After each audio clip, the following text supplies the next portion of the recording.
も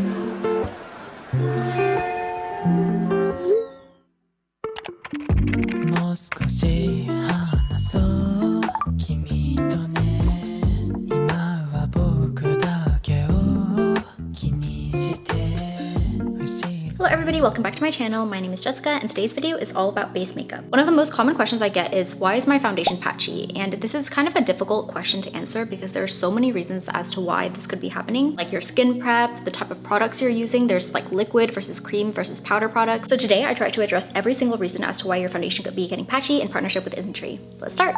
Skin prep is the most important step of base makeup. If your skin isn't properly moisturized, your foundation is going to emphasize any texture, pores, and fine lines on your face. Like for example, here's the difference on an area of my hands with a lot of fine lines. On the left, you can see the skin looks dry. The foundation is settling into the fine lines and is emphasizing any wrinkles, while the hand on the right looks a lot more even and healthy. This is what happens when you don't prep your skin at all, but things can also go wrong if you do too much with your skin prep. For example, using a primer that's too sticky or applying too much primer can create a heavy layer over your skin that begins to pill once you start blending in your foundation. This is probably the worst case scenario because not only will you have to start your entire makeup routine over, it also creates a mess and the foundation shavings can get stuck to your hair. If you use a moisturizer that's too thick or you apply too much of it, you'll have to wait for it to absorb fully or it'll mix with the foundation and mess up the coverage and texture, shearing it out to almost nothing. Unlike foundation, we want the moisturizer to settle into the fine lines to fill them in, but using too much moisturizer to the point that it mixes with the foundation can cause the foundation to also settle into the fine lines, which you can see here.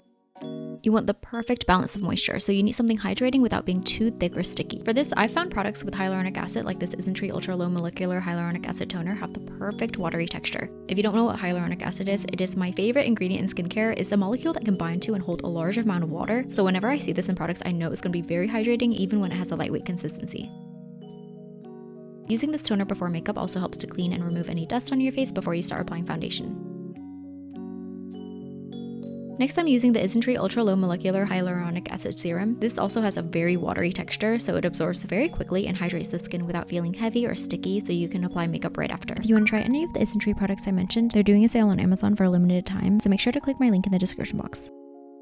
I also recommend using serums for skin prep for beginners because not only is it something you probably already use in your skincare, so it's one less product to buy, but with serums, you don't have to worry about whether they're water-based or silicone-based. Since serums are meant to absorb into the skin, they won't interfere with your makeup once they absorb. Primers, on the other hand, are meant to create a thicker layer between your foundation and your skin, and like foundations, they come in water-based and silicone-based form, so you have to check the ingredients to make sure they're compatible with your foundation. The reasoning behind this is silicone is hydrophobic, so blending it with a water-based product is going to cause your makeup to separate or pill throughout the day, but it's pretty easy to check whether something's water-based or silicone-based. All you need to remember is if you see ingredients that end in cone, methicone, or siloxane within the first 3 ingredients, it's a silicone-based product. Otherwise, it's water-based. Easy, right? I hope so, because it's time for a pop quiz.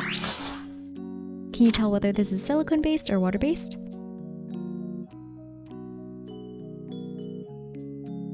The first 2 ingredients end in siloxane and methicone, so if you said silicone, you're right. Let's try the next one. This one's a little tricky because it does have methicone in the 7th ingredient, but that's not in the first few ingredients, so this is water-based. Just a few more.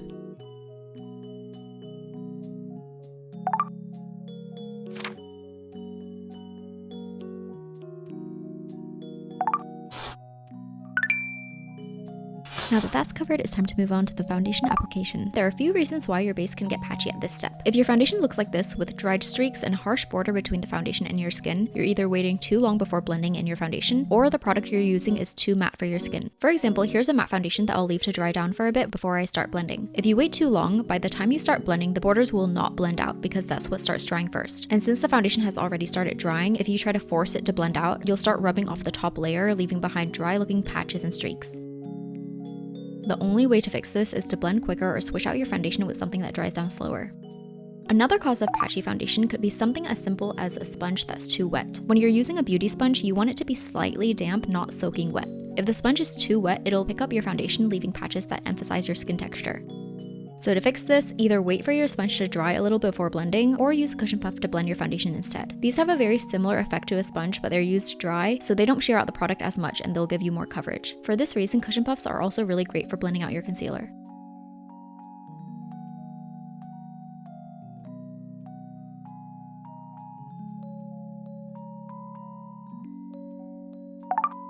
The order in which you apply products actually makes a difference. If you're using any cream or liquid products, like blush and contour, you have to use those before you powder. Using liquid and cream products after powdering will separate and remove the foundation, and it's going to prevent it from blending properly, leaving this harsh border.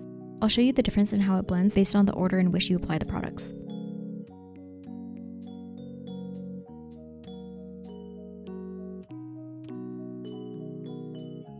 Cream blush also causes the foundation to separate, although it is less noticeable until you see it up close like this. But if you're still noticing the separation even if you're not powdering before applying the liquid blush or contour, you might be using a self-setting foundation. These are super matte foundations that dry quickly, and if you check the ingredients, you'll see alcohol pretty high up in the list. While these are great for that long-lasting matte finish, because the foundation creates its own dry layer on top of your skin, it has a similar effect to setting it with powder, so you won't be able to use liquid blush on top of it. If you're often noticing smudges or creases in your makeup, blend everything one more time before powdering. Powder is what prevents the cream products from smudging and transferring. It fixes everything in place. But if there are any lines or creases in your makeup, especially under your eyes, powdering them without blending them out first means those creases will stay in place and there's nothing you can do to blend them out once you've powdered. So make sure to go over everything one last time with your sponge or cushion before setting. Here you can see the creases really emphasize the fine lines and wrinkles, but after blending everything out and then setting it with powder, everything just looks so much smoother. Another thing that can go wrong with powder is if you've layered a foundation for more coverage or you've used a very wet foundation like I've noticed specifically with cushion foundations, you need to powder in a very specific way. Because these have a stickier feeling, whatever you're using to apply the powder, whether it's a brush or a puff, it needs to be evenly coated in powder. If there is any area of the puff that is not covered in powder, it's going to pick up the wet foundation and leave behind a mark like this. Setting everything with powder is also essential if you want to use any powder, blush, or contour. Because it creates a dry powder layer, the powder products can apply and blend smoothly without getting stuck to the wet foundation. Putting all of these steps together, I'll show you my flawless go-to base makeup routine right now. So I'm starting with the Isntree toner to moisturize and get a fresh base.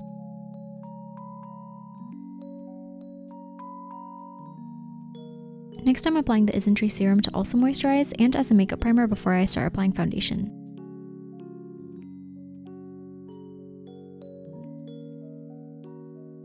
I'm pumping my foundation directly onto the back of my hand before spreading it evenly across my entire face and blending it in with a beauty sponge for the most natural finish. After that, I'm applying concealer to any area I want to brighten, and then I'm blending that in with a cushion puff for more coverage.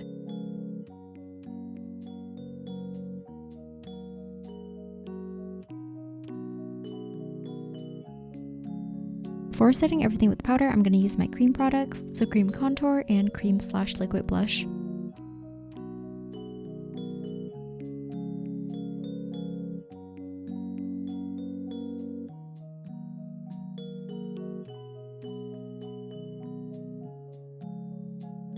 Remember to blend out any creases, especially under the eyes before powdering.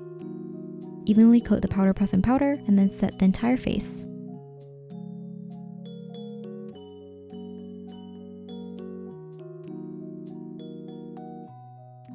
After that, I'm moving on to the powder products, so powder blush, powder contour, and highlighter.